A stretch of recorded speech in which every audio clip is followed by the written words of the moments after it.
দর্শক, এই মুহূর্তে জামাতের নেতা জুবাইর সাহেবের বক্তব্য চলছে, আমরা সরাসরি সেখানে চলে যাচ্ছি। কেন চেঞ্জ করেছেন বলেছেন যে একটু ভুল হয়ে গেছে, এটা সংশোধন করতে হবে। বিভিন্ন সেন্টারগুলোর যে রেজাল্ট শিট সেটা যোগ করে যেটা দাঁড়িয়েছিল, এটা কাটাকাটির আগে ওভার রেটিংয়ের আগে পরে যেটা তার ওভার রেটিং করেছেন সেখানে 5,000 ভোট কমানো হয়েছে। একটি বিশেষ দলের প্রধানকে সুবিধা দেওয়ার জন্য আমরা মনে করি এই কাজটি করা হয়েছে। আমাদের যারা সেখানে ছিলেন এজেন্ট, তাদেরকে কোনো কথা বলতে দেওয়া হয় নাই। তারা ইতিমধ্যেই প্রেস কনফারেন্স করেছেন, প্রেসের সাথে কথা বলেছেন। আমরা বলেছি যে আপনার এই ব্যাপারে পদক্ষেপ গ্রহণ করুন।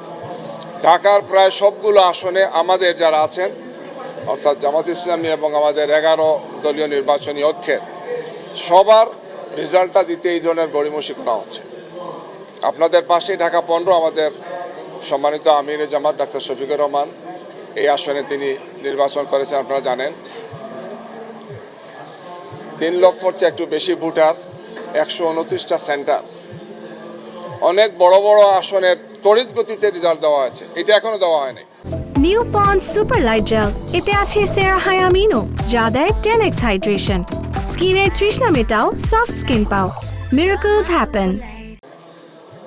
ইতিমধ্যে আরেক প্রার্থী বলছেন যে তিনি পাশ করেছেন, যেখানে কমপক্ষে 20,000-এর চেয়ে বেশি ভোটে আমরা এগিয়ে আছি। আমাদের কাছে মনে হচ্ছে যে একটি বিশেষ দলকে সুবিধা দেওয়ার জন্য নির্বাচন কমিশন এবং তার সাথে যারা সম্পৃক্ত আছেন তারা এটার সাথে ষড়যন্ত্রমূলকভাবে তারা জড়িত আছে। একই অবস্থা আমাদের 11 দলের অন্যান্য শীর্ষ নেতৃবৃন্দ যারা আছেন তাদের প্রত্যেকের আসনে। সারা দেশের আসনগুলো নিয়ে আমরা পর্যবেক্ষণ করেছি, পর্যালোচনা করেছি। একই ধরনের চক্রান্ত এবং ষড়যন্ত্রের গন্ধ আমরা দেখতে পাচ্ছি। আমরা মনে করি যে ফেসিবাদের বিরুদ্ধে, স্বৈরশাসনের বিরুদ্ধে এই জাতি সংগ্রাম করেছে, রক্ত দিয়েছে। 1400 শহীদ হয়েছেন, আরও অনেকেই এর আগে শহীদ হয়েছেন। হাজার হাজার মানুষ আহত হয়েছেন, পঙ্গু হয়েছেন। আমরা রক্ত দিয়েছি, আমরা আত্মোৎসর্গ করেছি অসংখ্য মানুষ এখানে। এই ধরনের আরেকটি নতুন ফেসিবাদ কায়েমের জন্য নয়। আমরা স্পষ্ট ভাষায় বলতে চাই যে এই যে প্রক্রিয়া তারা করছেন, গণনা করা, রেজাল্ট দেওয়ার ক্ষেত্রে বিভিন্ন ধরনের কলাকৌশল করা, ইচ্ছাকৃতভাবে মনে হচ্ছে যে কোনো একটা বিশেষ উদ্দেশ্য সাধনের জন্য তারা এই কাজটি করছে। আমরা আগেও বলেছি যে আমরা ষড়যন্ত্রের কাছে মাথা নত করব না। দেশবাসীকে সাথে নিয়ে আমরা এই চক্রান্ত এবং ষড়যন্ত্রের বিরুদ্ধে দুর্বার প্রতিরোধ গড়ে তুলব। আমরা বাধ্য হব এই ধরনের চক্রান্ত এবং ষড়যন্ত্র যারা করছেন তাদের বিরুদ্ধে আন্দোলন করে তাদেরকে আমরা জনগণের মুখোমুখি করব। আমরা আজকে এসেছি এই কারণে গভীর রাত্রে যে আমরা দীর্ঘ সময় থেকে অপেক্ষা করছি। আমাদের কেন্দ্রীয় কার্যালয়ে আমাদের আমিরে জামাত এবং শীর্ষ নেতৃবৃন্দ সেখানে ছিলেন। তারা সেখানে প্রেসের সাথে কথা বলেছেন এই ধরনের চিত্রগুলো বিভিন্ন জায়গাতে আসছে, সেই বিষয়ে আপনাদেরকে বা আপনাদের বন্ধু যারা ছিলেন সেখানে তাদেরকে অবহিত করেছি। আমরা মনে করেছিলাম যে এরপরে হয়তো নির্বাচন কমিশন বা তার সাথে যারা আছেন তাদের বোধোদয় হবে, দায়িত্বশীল ভূমিকা পালন করবেন, স্বৈরশাসকের আচরণের মতো তারা কোনো আচরণ করবেন না। কিন্তু আমাদের সে মনে হচ্ছে যে তারা বিশেষ কোনো উদ্দেশ্য নিয়ে এই সমস্ত কাজগুলো করছেন। আমরা এখন ইসির যারা আছেন তাদের সাথে কথা বলবো, তাদের বক্তব্য শুনবো এবং আমাদের পক্ষ থেকে পরবর্তী কঠোর কর্মসূচি কী দিতে হয় আমরা সেটা তাদেরকে জানাবো। আমাদের শীর্ষ নেতৃবৃন্দের সাথে আমরা আলোচনা করেছি, আমরা আবারও আলোচনা করব, তাদের সাথে আলোচনা করে পরবর্তীতে আপনাদেরকে জানাবো। ধন্যবাদ আপনাদেরকে।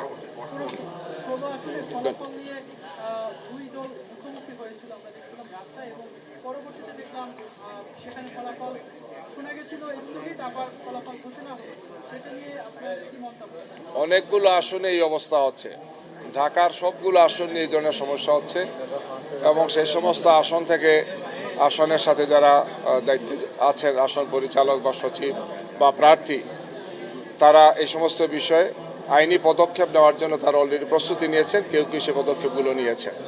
আমাদের কাছে এটা খুবই স্পষ্টত দৃশ্যমান হচ্ছে যে কোনো অবস্থায় এই ধরনের অনাকাঙ্ক্ষিত এবং অপ্রত্যাশিত দেরি করার কোনো কারণ নেই।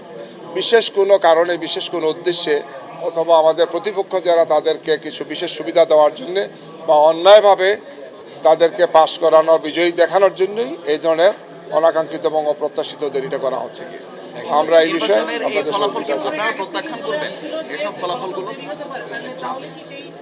জনগণের জনগণের মতামতের প্রতি আমাদের সম্মান শ্রদ্ধা সবসময় আছে, কিন্তু জনগণের মতামতকে যদি স্বৈরাচারী কায়দায় অন্যায়ভাবে এইভাবে কেড়ে নেওয়ার অপপ্রয়াস চালানো হয়, তাইলে দেশবাসী সেটা মেনে নেবেন। আমরা দেশবাসীকে সাথে নিয়ে এটাকে প্রতিরোধ করে তুলব, দেশবাসী এটাকে প্রতিরোধ করবে ইনশাআল্লাহ। এই ফলাফলকে কি প্রত্যাখ্যান করবেন? জি,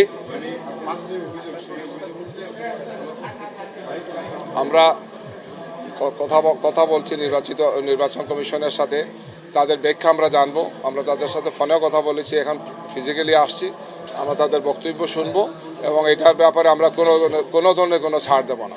জুবায়ের ভাই, এসব ফলাফলকে প্রত্যাখ্যান করবেন?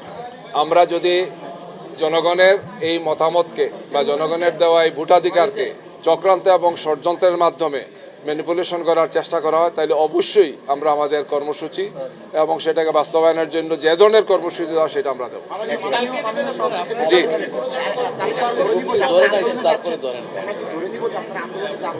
আমরা প্রয়োজনে আন্দোলনে যাব এবং সেটা কঠোর আন্দোলনে যাব। আবারও স্বৈরাচার বা স্বৈরাচারের দূষণটা ফিরে আসুক।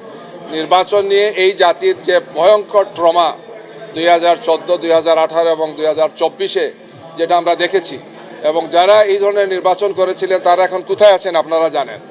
আমরা আশা করব না, প্রত্যাশা করব না যে এই নির্বাচন কমিশনকেও এই ধরনের পরিণতি যাতে তাদেরকে ভোগ করতে না হয়। ধন্যবাদ আপনাদের।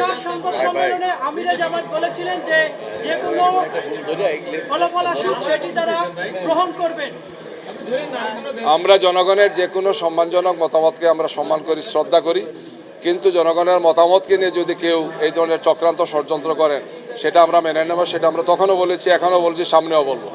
অতীতেও এগুলো নিয়ে বিভিন্ন ধরনের চক্রান্ত হয়েছে, দেশবাসী মেনে নেয় নাই। যারা করেছিলেন তাদেরকে সেই পরিণতি ভোগ করতে হয়েছে। আমরা আশা করবো যে এদেরকে এই পরিণতি ভোগ করতে হবে না, তারা সঠিক ভূমিকা রাখবে। ধন্যবাদ।